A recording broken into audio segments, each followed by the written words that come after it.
بسم اللہ الرحمن الرحیم۔ السلام علیکم۔ سب سے پہلے درود پاک، اللہم صلی علی محمد وعلی آل محمد وبارک وسلم۔ ہمارا جو آج کا موضوع ہے نا، اس کا نام ہے کہ زبان لٹک کر گلے سے نیچے تک آ گئی۔ بڑا عجیب نام سن رہے ہوں گے نا آپ۔ تو اگر آپ ہماری ویڈیوز کو روٹین سے دیکھنا چاہتے ہیں نا، تو کوشش کر کے ہمارے یوٹیوب چینل کو سبسکرائب کر لیں، تاکہ روٹین سے آپ کو اسلامک اور اصلاحی ویڈیوز ملتی رہیں۔ یہ ہے بلعام بن اورا کی سٹوری، توجہ سے سنیے گا۔ یہ شخص اپنے دور کا بہت بڑا عالم اور عابد و زاہد تھا، اپنے دور کا بہت بڑا عالم دین تھا۔ اس کو اسم اعظم کا بھی علم تھا۔ یہ اپنی جگہ بیٹھا ہوا اپنی روحانیت سے عرش اعظم کو دیکھ لیا کرتا تھا اور بہت ہی مستجاب الدعوات تھا۔ اس کی دعائیں بہت زیادہ قبول ہوا کرتی تھی۔ اس کے شاگردوں کی تعداد بھی بہت زیادہ تھی۔ مشہور یہ ہے کہ اس کی درسگاہ میں جو دواتیں ہوتی نا، سیاحی کی دواتیں، اس کی تعداد 12,000 تھی۔ جب حضرت موسیٰ علیہ السلام قوم جبارین سے جہاد کرنے کے لیے بنی اسرائیل کے لشکروں کو لے کر روانہ ہوئے نا، تو بلعام بن اورا کی قوم اس کے پاس گھبرائی ہوئی آئی اور کہا، حضرت موسیٰ علیہ السلام بہت ہی بڑا اور نہایت ہی طاقتور لشکر لے کر حملہ آور ہونے والے ہیں، اور وہ چاہتے ہیں کہ ہم لوگوں کو ہماری زمینوں سے نکال کر بنی اسرائیل کو ان جگہوں پر آباد کیا جائے۔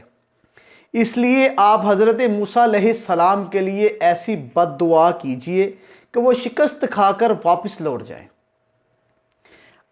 تو آپ چونکہ ان لوگوں نے کہا کہ آپ چونکہ مستجاب الدعوات ہیں، اس لیے آپ کی ہر دعا قبول ہوتی ہے، تو یہ بد دعا یہ بھی قبول ہوگی۔ یہ سن کر بلعام بن باورا کانپ اٹھا اور کہنے لگا، تمہارا بہت برا ہو۔ خدا کی پناہ، حضرت موسیٰ علیہ السلام اللہ کے رسول ہیں اور ان کے لشکر میں مومنوں اور فرشتوں کی جماعت ہے، ان پر بھلا میں کیسے؟ نہیں، میں کسی طرح ان کے لیے بد دعا نہیں کر سکتا۔ لیکن اس کی قوم نے رو رو کر اور گڑ گڑا کر اس طرح اصرار کیا، تو اس نے کہا کہ میں استخارہ کر لیتا ہوں، اگر مجھے اجازت مل گئی تو میں بد دعا کر دوں گا۔ مگر استخارہ کے بعد جب اس کو بد دعا کی اجازت نہیں ملی نا، تو اس نے صاف جواب دے دیا کہ میں ان کے لیے بد دعا نہیں کروں گا، کیونکہ اگر میں بد دعا کروں گا نا، تو میری دنیا اور آخرت دونوں برباد ہو جائیں گی۔ اس کے بعد نا اس کی قوم نے نا اس کو بے انتہا لالچ دینا چاہا، بے انتہا لالچ دیا اور اس کو بے پناہ قیمتی تحائف دیے اور اصرار کیا، یہاں تک کہ بلعام بن باورا پر حرص اور لالچ کا بھوت سوار ہو گیا اور وہ مال کے جال میں پھنس گیا اور اپنی گدی پر سوار ہو کر بد دعا کے لیے چل پڑا۔ راستے میں نا بار بار اس کی گدی رک جاتی تھی اور منہ موڑ کر بھاگ جانا چاہتی تھی، مگر یہ مار مار کر اس کو آگے کی جانب بڑھاتا رہا، یہاں تک کہ گدی کو اللہ پاک نے قوت گویائی عطا فرمائی۔ اس نے کہا، افسوس اے بلعام بن باورا، تو کدھر جا رہا ہے؟ دیکھ، میرے آگے فرشتے ہیں جو میرا راستہ روکتے ہیں اور میرا منہ پیچھے کی طرف دھکیل دیتے ہیں۔ اے بلعام، تیرا برا ہو، کیا تو اللہ کے نبی اور مومنین کی جماعت پر بد دعا کرے گا؟ گدی کی تقریر سن کر بھی بلعام بن باورا واپس نہیں لوٹا، یہاں تک کہ حسبان نمی پہاڑ کے اوپر چڑھ گیا اور بلندی سے حضرت موسیٰ علیہ السلام کے لشکروں کو باغور دیکھا، اور مال و دولت کے لالچ میں اس نے بد دعا کرنے شروع کر دی۔ لیکن خدا کی شان دیکھیے کہ وہ حضرت موسیٰ علیہ السلام کے لیے بد دعا کرتا، مگر بد دعا کرتے کرتے اس کو، یعنی کہ بد دعا کرتے کرتے جو الفاظ اس کے منہ سے نکلتے نا، وہ اپنی ہی قوم کے لیے نکلتے۔ یعنی کہ چاہتا تھا حضرت موسیٰ علیہ السلام کے لیے بد دعا کرنی، مگر وہ جو بد دعا کرتا تھا ان الفاظ میں اس کی اپنی ہی قوم کے لوگوں کے لیے بد دعا ہوتی۔ یہ دیکھ کر کئی مرتبہ اس کی قوم نے ٹوکا، اے بلعام تم تو الٹی بد دعا ہمارے لیے کر رہے ہو۔ تو اس نے کہا، اے میری قوم میں کیا کروں، میں بولتا کچھ اور ہوں اور میری زبان سے کچھ اور نکلتا ہے۔ پھر اچانک ہوا کیا؟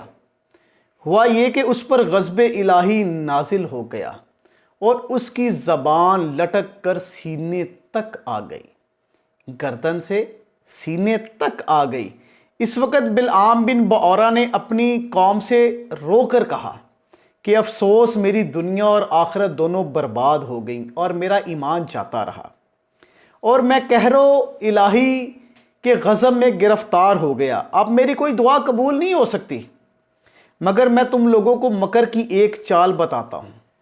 تم لوگ ایسا کرو کہ تو ہو سکتا ہے کہ شاید حضرت موسیٰ علیہ السلام کے لشکر کو شکست ہو جائے۔ تم لوگ ہزاروں خوبصورت لڑکیوں کو بہترین پوشاک اور قیمتی زیورات پہنا کر بنی اسرائیل کے لشکروں میں بھیج دو۔ اگر ان کا ایک آدمی بھی زنا کرے گا تو پورے لشکر کو شکست ہو جائے گی۔ چنانچہ بلعام بن بعورہ کی قوم نے اس کے بتائے ہوئے مکر کا جال بچھایا اور بہت ہی خوبصورت لڑکیوں کو بنا سنوار کر بنی اسرائیل کے لشکر میں بھیج دیا، یہاں تک کہ بنی اسرائیل کا ایک رئیس ایک لڑکی کے حسن و جمال پر فریضہ ہو گیا اور اس کو اپنی گود میں اٹھا کر حضرت موسیٰ علیہ السلام کے سامنے آیا اور فتویٰ پوچھا کہ اے اللہ کے نبی، یہ عورت میرے لیے حلال ہے یا حرام ہے؟ تو آپ نے فرمایا، خبردار، یہ تیرے لیے حرام ہے، اس کو فوراً اپنے سے الگ کر دے اور اللہ کے عذاب سے ڈر۔ مگر اس رئیس پر شہوت کا غلبہ اس قدر حاوی تھا کہ اس نے اپنے نبی کے فرمان کو ٹھکرا کر اس عورت کے ساتھ زنا کیا، اور اس گناہ کی نحوست کا اثر یہ ہوا کہ بنی اسرائیل کے لشکر میں اچانک طاعون کی بیماری پھیل گئی اور 1 گھنٹے میں 70,000 آدمی مر گئے اور سارے لشکر تتر و بتر ہو کر ناکام واپس لوٹ گیا، جس کا حضرت موسیٰ علیہ السلام کو نہایت ہی دکھ اور صدمہ پہنچا۔ بلعام بن بعورہ پہاڑ سے اتر کر بارگاہ الہی میں مردود ہو گیا اور آخری دم تک اس کی زبان اس کے سینے پر لٹکتی رہی اور وہ بے ایمان ہو کر مرا۔ یعنی کہ یہ ذلیل کیوں ہوا؟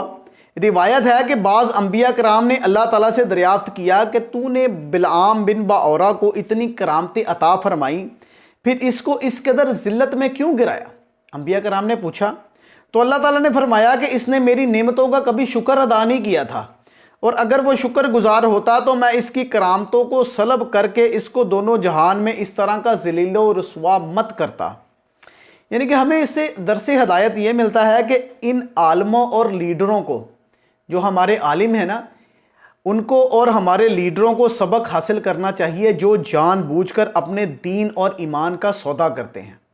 جو ہمارے لیڈر ہیں اور ہمارے عالم دین ہیں، جو جان بوجھ کر اپنے دین اور ایمان کا سودا کرتے ہیں، وہ صرف اور صرف دنیا کے لالچ میں گرفتار ہو جاتے ہیں۔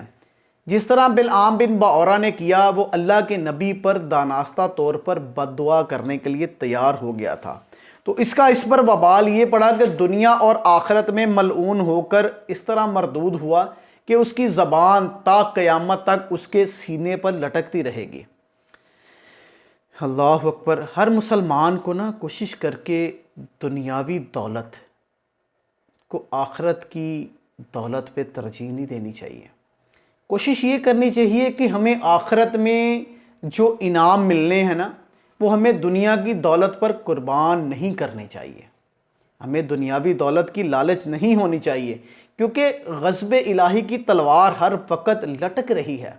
اور اس سانحہ سے عام مسلمان یہ بھی سبق سیکھیں کہ حضرت موسیٰ علیہ السلام کا لشکر، جس میں ملائکہ اور مومنین تھے، ظاہر ہے اس لشکر کے ناکام ہونے کا کوئی سوال ہی پیدا نہیں ہوتا تھا، کیونکہ یہ ایک روحانی لشکر تھا، مگر صرف ایک بد نصیب کے گناہ کی سبب ایسی نحوست پھیلی کہ ملائکہ لشکر سے الگ ہو گئے، اور طاعون کے عذاب نے پورے لشکر میں ایسی بیماری پھیلا دی کہ پورا لشکر بکھر گیا اور یہ فوج ناکام ہو کر واپس لوٹ گئی۔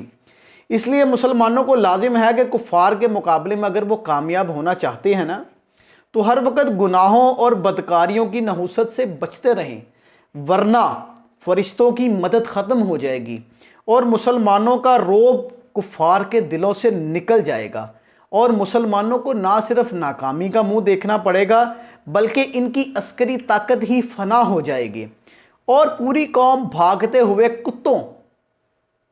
ہوئے کتوں بلکہ چوہوں کی طرح کفار کی مار اور ان کی تلوار کا نشانہ بن جائے گی، اور جو نشانہ بن گئی نا ان کا، تو وہ صفحہ ہستی سے مٹتے ہوئے دیر نہیں لگے گی۔